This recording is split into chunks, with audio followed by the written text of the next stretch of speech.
आरुषि हेमराज हत्याकांड के बारे में तो आपने सुना ही होगा। अगर नहीं जानते तो आरुषि केस की डिटेल वीडियो इस चैनल पर मौजूद है, जाकर देख लीजिए। आरुषि हत्याकांड एक ऐसा केस था जिसमें पुलिस और सीबीआई वर्षों की जांच पड़ताल के बाद भी असली कातिल तक नहीं पहुंच पाई या फिर कातिल के गुनाह को साबित नहीं कर पाई। आरुषि केस से ठीक 1 साल पहले एक और ऐसा ही केस हुआ था, जहां एक लड़की का कत्ल हो जाता है लेकिन कातिल का पता नहीं चलता है, मगर बाद में हुई जांच में हिला देने वाला खुलासा होता है। हम बात कर रहे हैं स्नेहल गवारे केस की। बड़ी ही बेरहमी से स्नेहल नाम की एक मासूम लड़की की हत्या कर दी गई थी, मगर हत्या के बाद इस केस में आगे जो कुछ भी हुआ वो और भी हैरान कर देने वाला था। जब इस केस की परत दर परत सच्चाई खुलती गई तो हर कोई हैरान रह गया। पूरी सच्चाई जानकर आप भी शॉक्ड रह जाएंगे। तो आखिर ये केस कब और कहां घटा था, वास्तव में स्नेहल के हत्यारे कौन थे और इस केस में आगे क्या कुछ हुआ, चलिए जानते हैं सब कुछ सिलसिलेवार तरीके से। इस केस में दाऊद इब्राहिम गैंग तक का नाम आया था। हम कहानी शुरू करें उससे पहले अगर आपने अब तक इस चैनल को सब्सक्राइब नहीं किया है तो जल्दी से इस चैनल सब्सक्राइब कर बेल आइकन दबा लीजिए। इस केस की विक्टिम थी स्नेहल गवारे। इस घटना के समय स्नेहल की उम्र 21 साल थी तथा वो अंधेरी के Sardar Patel college of engineering से मैकेनिकल इंजीनियरिंग की पढ़ाई कर रही थी। घटना के समय स्नेहल सेकेंड ईयर की स्टूडेंट थी। स्नेहल के पिता का नाम हिंदू राव गवारे था, जो बैंक में काम किया करते थे, जबकि स्नेहल की मां का नाम कल्पना गवारे था, जो स्कूल में टीचर थी। स्नेहल के अलावा इनकी एक और बेटी थी जिसका नाम शीतल था, जो उन दिनों लंदन में पढ़ाई कर रही थी। ये पूरा गवारे परिवार पुणे के निनाद कोऑपरेटिव सोसाइटी में रहता था। स्नेहल की गिनती अपने बैच के बेस्ट स्टूडेंट्स में की जाती थी। पढ़ाई के साथ साथ स्नेहल को घूमने फिरने का भी काफी शौक था। इसीलिए जब जून महीने में उनके कॉलेज से कुछ दोस्त ट्रैकिंग पर जाने का मन बनाते हैं तो स्नेहल भी उनके साथ ट्रैकिंग के लिए चली जाती हैं। ये लोग वहां कई दिनों तक खूब मौज मस्ती करते हैं, मगर वापस आने से ठीक पहले ट्रैकिंग के दौरान ही स्नेहल के पैर का अंगूठा बुरी तरीके से चोटिल हो जाता है। उसे अस्पताल में ले जाया जाता है। यहाँ ट्रीटमेंट के बाद स्नेहल को कम से कम 1 से 1.5 महीने आराम करने की सलाह दी जाती है। अस्पताल से वापस आकर स्नेहल घटना वाले दिन के लगभग 1 महीने पहले से घर पर ही रह रही थी। हर रोज की तरह 19 जुलाई 2007 को भी स्नेहल अपने घर पर ही थी। दिन के 11 बजे स्नेहल की मां कल्पना अपनी रूटीन के मुताबिक स्नेहल को घर पर अकेले छोड़कर अपने स्कूल के लिए निकल जाती हैं। स्नेहल के पिता सुबह ही अपनी ड्यूटी पर जा चुके थे। जब स्नेहल की मां अपनी ड्यूटी खत्म करके घर आती हैं तो उन्हें स्नेहल दिखाई नहीं देती है, इसलिए वो उन्हें खोजने के लिए उसके कमरे तक जाती हैं। वो देखती हैं कि स्नेहल की चप्पल दरवाजे पर पड़ी हुई है। स्नेहल का ब्रेसलेट और चश्मा भी उसके कमरे में ही पड़ा हुआ था। अब कल्पना घबराकर स्नेहल को आवाज लगाती हैं, मगर कहीं से स्नेहल की आवाज नहीं आती है। इसके बाद कल्पना बेटी के घर से गायब होने की सूचना अपने पति को देने के लिए अपने मोबाइल निकालती है तो देखती हैं कि उनके मोबाइल पर शाम के 3:28 पर स्नेहल का एक एसएमएस आया हुआ है। वो जल्दी से इस एसएमएस को खोलती हैं तो पता चलता है कि एसएमएस में कुछ भी लिखा हुआ नहीं है, बल्कि ये एक ब्लैंक एसएमएस होता है। ये एसएमएस देखने के बाद स्नेहल के गायब होने की खबर उसके पिता को भी दे दी जाती है। इसके अलावा स्नेहल के दोस्तों और कई रिश्तेदारों को भी फोन करके स्नेहल के बारे में पूछा जाता है, मगर किसी के पास में भी स्नेहल की जानकारी नहीं होती है। उस समय स्नेहल का एक बॉयफ्रेंड भी हुआ करता था जिसका नाम हिरेन राठौर था। इन दोनों की मुलाकात लगभग 2004 के आसपास हुई थी। पहले इन दोनों में दोस्ती हुई और फिर धीरे धीरे यही दोस्ती प्यार में बदल गई। हिरेन राठौर को भी फोन किया जाता है, मगर उसका मोबाइल स्विच ऑफ आता है। हालांकि जब थोड़ी देर बाद उसका मोबाइल का स्विच ऑन होता है तो वो भी कहता है कि स्नेहल के बारे में मुझे कोई जानकारी नहीं है। अब तक स्नेहल के पड़ोसियों तथा आसपास रह रहे रिश्तेदारों को भी स्नेहल के गायब होने की खबर लग चुकी थी और वो लोग भी स्नेहल के घर पर आ चुके थे। यहाँ आकर ये सभी अपने अपने स्तर पर उन सभी संभावित जगहों पर स्नेहल की खोजबीन करना शुरू कर देते हैं जहां स्नेहल जा सकती थी, लेकिन कहीं भी स्नेहल का अता पता नहीं चलता है। थक हार कर स्नेहल के माता पिता डोंबिवली के रामनगर पुलिस स्टेशन जाते हैं और वहां शाम के लगभग 6:30 बजे स्नेहल के गायब होने की रिपोर्ट दर्ज करवाते हैं। रिपोर्ट दर्ज करवाने के बाद भी स्नेहल के माता पिता और पड़ोसी रिश्तेदार बैठते नहीं हैं, बल्कि देर रात तक स्नेहल को अपने स्तर से खोजने की कोशिश करते रहते हैं, मगर इन लोगों के हाथ कामयाबी नहीं लगती है। अब तक काफी देर हो चुकी थी, इसलिए सभी अपने अपने कमरे में सोने चले जाते हैं। स्नेहल की मां स्नेहल के कमरे में ही लगे बड़े से बेड पर कुछ अन्य लोगों के साथ सो जाती है। अगली सुबह यानी 20 जुलाई 2007 को शुक्रवार के दिन सभी की आंखें सुबह सुबह ही खुल जाती हैं, क्योंकि स्नेहल के गायब होने की बेचैनी में किसी को ठीक ढंग से नींद भी नहीं आई थी। स्नेहल की मां भी उठकर बेड से नीचे उतरती हैं। तभी उनकी नजर बेड के पास गिरे एक पानी के बोतल पर पड़ती है। ये पानी का बोतल अक्सर स्नेहल के कमरे में लगे इसी बड़े से बेड के नीचे मौजूद ड्रॉर में रहता था, मगर आज ये नीचे गिरा हुआ था। वो नीचे झुककर पानी की बोतल उठाती हैं और बेड के नीचे बने बक्से में उसे रखने के लिए बेड पर लगे गद्दे को थोड़ा सा हटाती हैं, मगर गद्दे को थोड़ा सा खिसकाते ही वो अचानक से चीख पड़ती हैं। कल्पना इतनी जोर से चिल्लाती हैं कि घर में मौजूद लोगों के साथ साथ पड़ोसियों तक को ये चिल्लाने की आवाज जाती है और वो सभी हड़बड़ाकर कमरे में भागते हुए आते हैं। कल्पना उसी बेड की तरफ इशारा करके लगातार चिल्लाए जा रही थी और चिल्लाते चिल्लाते बेहोश भी हो जाती है। जब वहां पर मौजूद लोग कल्पना के चिल्लाने की वजह समझने के लिए गद्दे को हटाते हैं तो सभी के पैरों तले जमीन खिसक जाती है। उन्हें बेड के नीचे बने बक्से में एक इंसानी हाथ दिखाई देता है। आनन फानन में सभी लोग मिलकर गद्दे को हटाते हैं और बेड को खोलते हैं तो जो नजारा उनके सामने होता है उसे देखकर हर कोई शॉक्ड रह जाता है।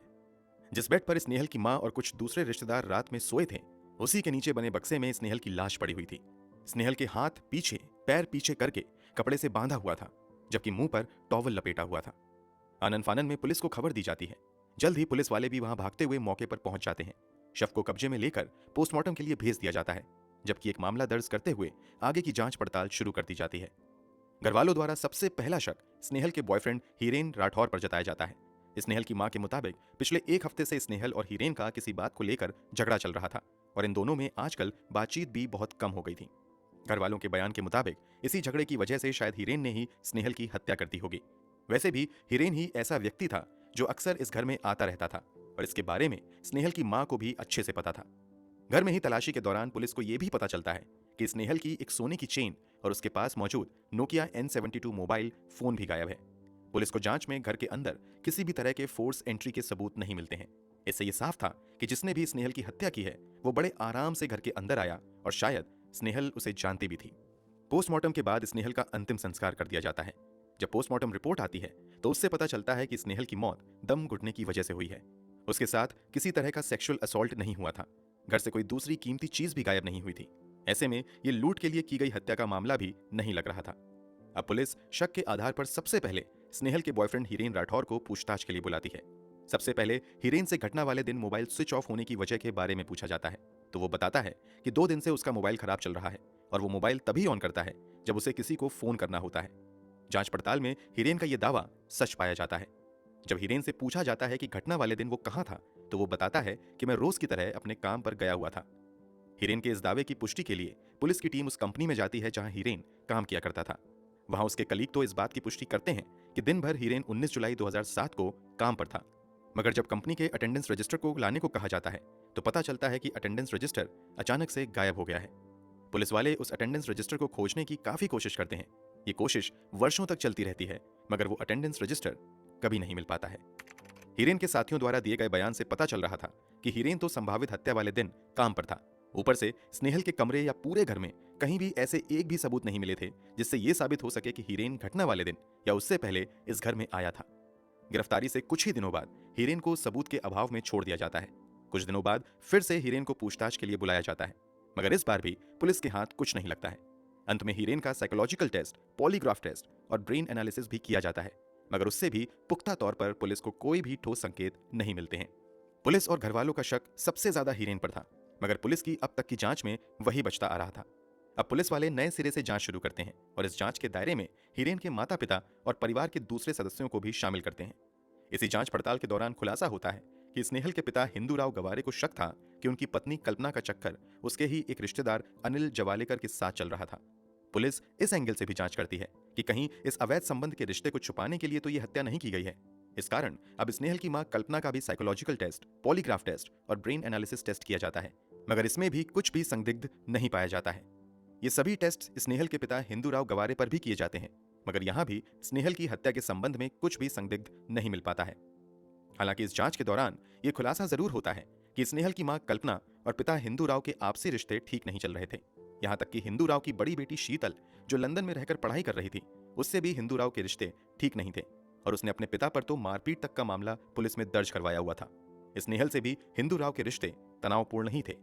जिसके साथ कल्पना के अवैध संबंध होने का शक जताया गया था पुलिस उससे भी पूछताछ करती है मगर वहां से भी कोई सबूत हाथ नहीं लगता है। जिन 4 लोगों पर शक जताया गया था सभी लगभग शक के दायरे से बाहर हो चुके थे। हालांकि स्नेहल के बॉयफ्रेंड हीरेन राठौर को अब तक पुलिस ने क्लीन चिट नहीं दी थी और उस पर अब भी नजर रखी जा रही थी, लेकिन उसे गिरफ्तार इसलिए नहीं किया जा सका था क्योंकि उसके खिलाफ एक भी सबूत नहीं मिले थे। जब पुलिस को कहीं से कोई क्लू नहीं मिलता है तो कुछ आला अधिकारी इस बात की ओर इशारा करते हैं कि शायद इस घटना को किसी बड़े गैंग ने तो अंजाम नहीं दिया है। इसी के बाद कथित तौर पर दाऊद इब्राहिम के डी गैंग से जुड़े कुछ लोगों से भी इस हत्याकांड के सिलसिले में पूछताछ होती है मगर यहां से भी कुछ नहीं मिलता है। इन लोगों से पूछताछ करने के साथ साथ पुलिस कल्पना का गुम हुआ मोबाइल भी तलाश रही थी। मोबाइल तो गायब होने के बाद ही स्विच ऑफ हो गया था मगर मोबाइल के IMEI नंबर के जरिए अब भी मोबाइल पर नजर रखी जा रही थी।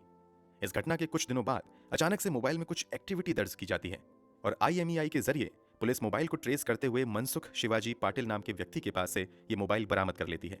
इस व्यक्ति को भी गिरफ्तार कर लिया जाता है और पूछताछ का सिलसिला शुरू होता है। पूछताछ में पता चलता है कि मनसुख शिवाजी पाटिल कांदीवली में एक दुकान चलाते हैं। उनको ये मोबाइल किसी शख्स ने कुछ दिनों पहले 3500 रुपए में बेचा था। बेचने वाले व्यक्ति ने बताया था कि ये मोबाइल उसे कहीं गिरा हुआ मिला था। पुलिस के कई घंटों की पूछताछ के बाद पता चलता है कि वास्तव में स्नेहल से मनसुख शिवाजी पाटिल का कोई लेना देना नहीं है, बल्कि किसी तीसरे व्यक्ति ने इसे स्नेहल का मोबाइल बेच दिया है।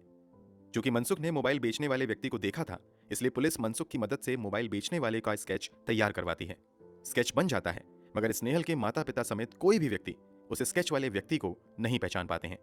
स्नेहल को इस दुनिया से गए हुए कई महीने बीत चुके थे, मगर पुलिस के पास कातिल और सबूत के नाम पर कुछ नहीं था। स्नेहल के कमरे से जो कुछ फिंगरप्रिंट्स बरामद हुए थे वो घर वालों से जरूर मैच खा रहे थे, मगर ये पक्का सबूत नहीं था, क्योंकि अनजाने में लगातार लोग इस कमरे में आ जा रहे थे। यहां तक कि कमरे में लगे बेड के अंदर लाश मौजूद थी, ऊपर लोग सो रहे थे। ऐसे में वहां घर के लोगों के फिंगरप्रिंट्स का आना कोई हैरानी वाली बात नहीं थी। हाँ, उस भीड़ में पुलिस जरूर हीरेन राठौर के फिंगरप्रिंट्स तलाशने की कोशिश करती रही, मगर पुलिस को सफलता नहीं मिलती है, क्योंकि किसी भी फिंगरप्रिंट से हीरेन राठौर के फिंगरप्रिंट्स मैच नहीं होते हैं। पुलिस से ऑलमोस्ट स्नेहल की हत्या के मामले में क्लीन चिट मिलने के बाद हीरेन पढ़ाई के लिए विदेश चला जाता है। समय बीतता गया, मगर पुलिस कभी भी कातिल तक नहीं पहुंच पाई। 2010 तक आते आते इस केस को क्राइम ब्रांच को सौंप दिया गया। क्राइम ब्रांच की जांच के दौरान ही 2010 में अचानक से इस केस में फिर से नई जान आ जाती है। दरअसल 2010 में हीरेन राठौर के पिता का देहांत हो जाता है। पिता की मौत की खबर सुनकर हीरेन विदेश से अपनी पढ़ाई छोड़कर पिता के अंतिम संस्कार में शामिल होने के लिए वापस अपने घर आता है। पिता के अंतिम संस्कार के बाद क्राइम ब्रांच भी हीरेन को ही प्राइम सस्पेक्ट मानते हुए जांच आगे बढ़ाती है और फिर से हीरेन को पूछताछ के लिए बुलाया जाता है। क्राइम ब्रांच की ओर से हीरेन का नार्को टेस्ट करवाने का फैसला किया जाता है। कोर्ट में कहा जाता है कि इस बार पुलिस के हाथ हीरेन के खिलाफ स्ट्रॉन्ग एविडेंस मिले हैं। हीरेन कोर्ट में नार्को टेस्ट के लिए अपनी मंजूरी भी दे देता है। अब नार्को टेस्ट की तैयारी चल रही थी कि इसी बीच केस में एक बार फिर से नाटकीय मोड़ आता है। क्राइम ब्रांच की ओर से कोर्ट में बयान दिया जाता है कि पुलिस को हीरेन के खिलाफ कोई पुख्ता सबूत नहीं मिल पाए हैं, इसलिए अब नार्को टेस्ट नहीं किया जाएगा। इसके तुरंत बाद हीरेन भी कोर्ट में नार्को टेस्ट के लिए दी गई अपनी सहमति वापस ले लेता है। कुल मिलाकर स्नेहल गवारे की हत्या को 15 साल से भी ज्यादा हो चुके हैं, मगर आज तक पुलिस ना तो एक गवाह ला पाई है, ना कोई एक सबूत, और ना ही कोई कातिल है। वैसे ये केस अब तक बंद नहीं हुआ है और पुलिस आज भी अपने स्तर से इस केस की इन्वेस्टिगेशन कर रही है। पुलिस इंतजार में है कि शायद किसी दिन चमत्कार हो और उनके हाथ कोई पुख्ता सबूत लग जाए जो उन्हें कातिल तक ले जाए। अब वो दिन कभी आएगा या नहीं, वो तो समय ही बताएगा। दोस्तों, आपके अनुसार स्नेहल की हत्या किसने और क्यों की होगी, कमेंट बॉक्स में जरूर बताएं। अगर आपको हमारी मेहनत पसंद आई हो तो इस वीडियो को लाइक करते हुए शेयर भी करें। अगर आपने अब तक इस चैनल को सब्सक्राइब नहीं किया है तो जल्दी से चैनल को सब्सक्राइब कर लें, बेल आइकन दबाकर नोटिफिकेशन जरूर ऑन कर लें। मिलते हैं क्राइम की दुनिया से जुड़ी ऐसी ही एक और सच्ची कहानी के साथ अगली वीडियो में। धन्यवाद।